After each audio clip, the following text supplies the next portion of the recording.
Olá, mais uma edição do programa Ciência e Consciência, numa edição especial aqui em Foz do Iguaçu, diretamente da Cognópolis para você. E temos aqui hoje o William Klein para falar sobre o tema de parapedagogia. Vamos falar sobre a parapedagogia e a instituição a qual o William está à frente, que é a Reaprendência. Tudo bom, William? Tudo jóia, Mauri. Tudo bem? Então, conte para a gente primeiro, acho que para quem não conhece o conceito, qual é a definição, o que é a parapedagogia?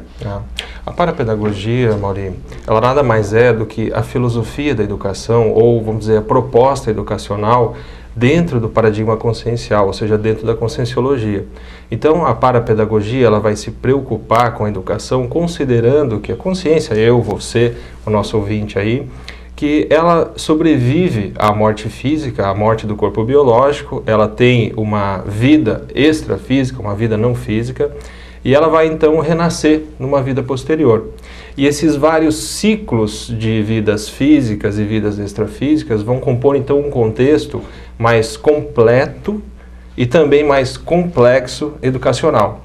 Então, por exemplo, hoje na ciência convencional, a pedagogia, ela se preocupa com a educação do ser vivo, do ser humano, mas a partir do momento em que ele está até ainda na condição fetal, hoje existem teorias sobre isso, até a sua morte. No caso da parapedagogia, uma primeira grande diferença é que a gente já tem aí pelas experiências, já sabe que a consciência então sobrevivendo essas várias vidas, a educação dela também se dá em várias vidas. Logo, quando o ser humano nasce, ele já nasce com alguma influência ou alguma herança de si mesmo, de vidas anteriores, e a gente não pode ignorar isso. E aí o conceito também associado à questão da educação, que é a reeducação, para nós também acaba assumindo um patamar mais completo e mais complexo, porque agora a reeducação não é a reeducação de talvez um hábito de uma vida ou adquirido em 1 ou 2 anos, mas às vezes um hábito que a gente gosta de chamar multiexistencial, ou que hoje a Reaprendência pesquisa, a gente está chamando isso de para-hábito, ou seja, um hábito que a pessoa tem de várias vidas. Então, a parapedagogia, em síntese, ela acaba tendo uma preocupação hoje muito mais ampla do que simplesmente a pedagogia. Isso então vai contra, de certa maneira, entra em conflito com a psicologia tradicional, onde existe o conceito de tábula rasa, não é, William? Existe isso. Agora, ao mesmo tempo que existe essa condição, nós temos uma situação paradoxal, porque o cérebro físico realmente ele parte de uma condição de tábula rasa. Isso para nós é positivo, ajuda. Por quê? Porque você tem a oportunidade em cada vida humana de refazer sinapses, e esse esforço, é o que tudo indica, e nós estamos pesquisando isso também, que é uma parte da parapedagogia que a gente pesquisa, que é como a pessoa aprende, ou seja, como ela evolui, como ela conhece, como ela armazena conhecimento. Então essa tábula rasa do cérebro físico acaba sendo útil porque a pessoa tem a oportunidade de, com seu esforço, com a sua energia, pela própria vontade, por exemplo, ela consegue refazer o caminho que ela havia feito em vidas anteriores nesse novo conceptáculo humano, esse cérebro físico. Agora, ao mesmo tempo, a condição paradoxal é que ela traz os conhecimentos. O que acontece é que ela vai apresentar esses conhecimentos anteriores na forma de talvez um hábito que apareceu para ela e que ninguém imaginava que ela pudesse ter aquilo, ou seja, a diferença entre irmãos que tem uma carga genética praticamente igual, uma educação, os pais são os mesmos, a casa, o ambiente, estudaram na mesma escola, e estão distintos em personalidade, distintos na manifestação no dia a dia.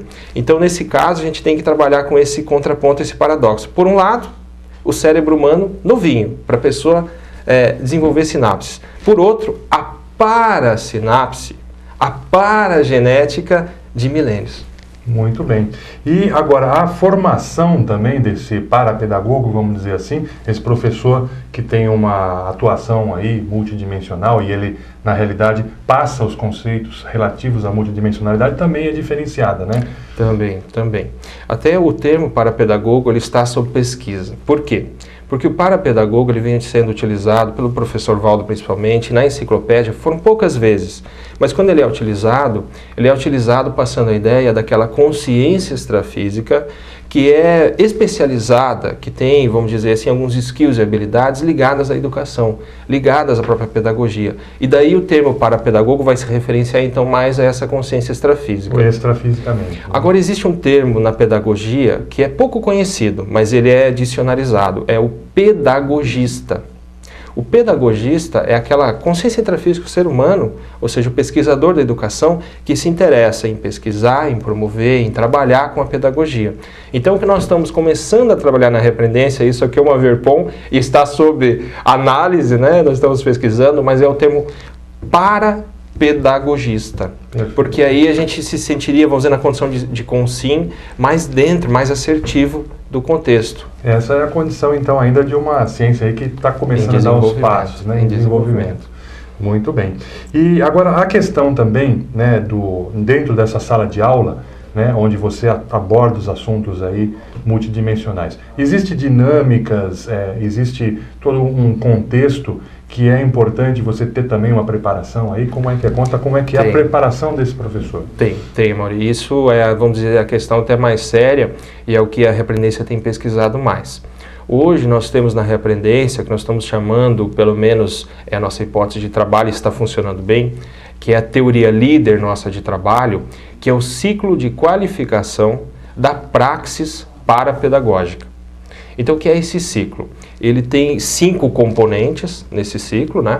Ele começa no conteúdo. E nesse ponto nós estamos até similares ao que a pedagogia fala também. As teorias hoje pedagógicas, educacionais também iniciam, do ponto de vista de qualificação do professor, a questão do conteúdo. Agora, o que é isso? Conteúdo.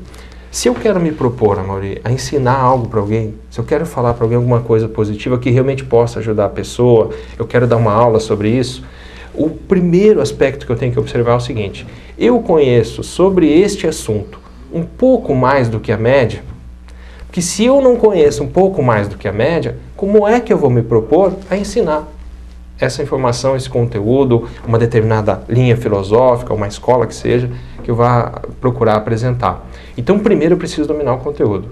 Agora, se eu já tenho algum conteúdo acima da média e quero passar essa informação para as pessoas, eu preciso pensar em qual é a melhor forma de fazer isso.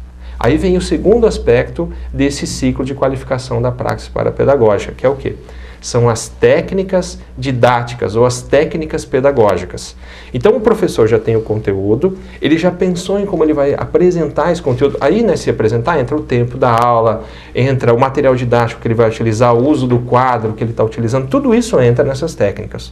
Mas agora já começa um diferencial grande para nós na parapedagogia, que é o problema, e é o terceiro item desse ciclo, que é a interação do professor com o que a gente chama de campo parapedagógico. Esse campo que nós estamos falando é o campo energético, bioenergético, extrafísico.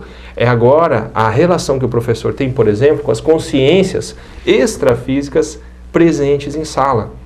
A relação que o professor tem com o amparo extrafísico, aquela consciência positiva extrafísica que está na sala querendo que um determinado aluno, ou com a intenção de que aquele aluno aprenda algo, que ele resolva alguma problemática. Também as consciências extrafísicas que podem estar lá para atrapalhar, às vezes, naquela sala de aula. Ou aquelas que a gente costuma chamar de guias cegos, que têm intenção de ajudar, contudo, acabam por desinformação mais atrapalhando. Então, aí é o terceiro item desse ciclo, né, dessa teoria líder nossa.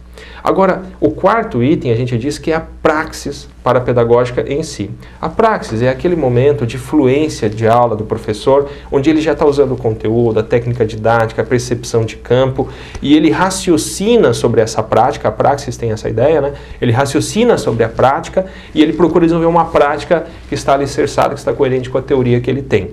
Essa é a praxis, o quarto item desse ciclo. Agora, o quinto, e onde nós entendemos que então a parapedagogia ela vai se assentar, em definitivo, que é a interassistencialidade. Então, o que interessa numa aula de Conscienciologia, no final das contas, não é tanto o conteúdo, a didática, a percepção de campo, a própria praxis do professor. Isso tudo é fundamental no sentido de chegar ao quinto item desse ciclo, que é a assistência. É por isso, Amaury, que às vezes você vai poder observar, isso é comum nas tertúlias conscienciológicas com o professor Valdo. Então vem um participante da tertúlia, um teletertuliano, e faz uma pergunta: Professor, como é que eu posso desenvolver o estado vibracional? O que eu faço? Aí o professor Valdez vai responder lá hipoteticamente, né? Olha, você trabalha a organização. A questão da organização vai potencializar, você vai se disciplinar, vai falar um monte de coisa assim. Aí um outro aluno faz a pergunta para o mesmo professor, e a mesma pergunta, e a resposta às vezes pode ser, olha, melhore o seu nível de altruísmo, isso aí vai ajudar. A resposta diferente indica esse caminho parapedagógico que é você ter a informação melhor, mais assertiva para o contexto do aluno. E isso, Amaury, no final das contas é o que interessa. E esse ciclo de qualificação da praxis parapedagógica, hoje ele norteia as atividades da reaprendência e as pesquisas parapedagógicas que a gente está fazendo. Muito bom. Logo após o intervalo, a gente vai então entrar um pouco mais na reaprendência, né? Como é essa instituição especializada justamente nesse ciclo que o William estava explicando. Só um instante.